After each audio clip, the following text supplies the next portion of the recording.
ఎన్నికలు అయిపోగానే ఫస్ట్ చంద్రబాబు గారి దృష్టి, ఆంధ్రప్రదేశ్ మీడియా అందరి దృష్టి, ఆంధ్రప్రదేశ్లో ఉన్న ప్రజల దృష్టి కూడా కేంద్ర కేబినెట్ మీదనే ఉంది. ఎందుకంటే చంద్రబాబు గారి ప్రమాణ స్వీకారం 12కి వాయిదా పట్టడం, అదే సందర్భంలో కేంద్రంలో ప్రభుత్వం ఏర్పడుతుంటాం, అక్కడ రాష్ట్రానికి ఏమేమి వస్తాయి మంత్రి పదవులు, ఈ హడావిడి మీద నడిచిపోయింది.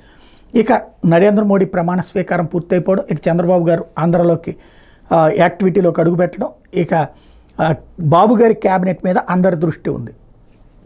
ఇప్పుడు పవన్ కళ్యాణ్ని, పురంధేశ్వరిని కూర్చోబెట్టి ఇక్కడ మంత్రివర్గంలో వాళ్ళకి ఎన్నెన్ని శాఖలు ఇస్తామంటారు, అట్లాగే వాళ్ళ పార్టీల్లో వాళ్ళ ప్రతిపాదనలు ఏంటి, ఇటు పక్కన పవన్ కళ్యాణ్ ఎవరెవరి మంత్రివర్గంలో చేర్పిస్తారు, అట్లాగే బీజేపీ ఎవరెవరి మంత్రివర్గంలోకి సిఫార్సు చేస్తుంది, చంద్రబాబు గారు ఇచ్చేటప్పుడే మంత్రివర్గానికి సంబంధించి ఇచ్చేటప్పుడే ఓ లెక్క ఉంటుంది, ఈ సామాజిక వర్గాల వాళ్ళని మీ పార్టీ నుంచి చూపించండి, ఎందుకంటే ఈయన ఒక సామాజిక వర్గపు ఈక్వేషన్స్ చూపించాలి ఇప్పుడు. కాబట్టి ఇవన్నీ ఓవరాల్గా చూస్తే చంద్రబాబు గారు మీద మొత్తం రాష్ట్రానికి సంబంధించినటువంటి అందరి దృష్టి ఉంది.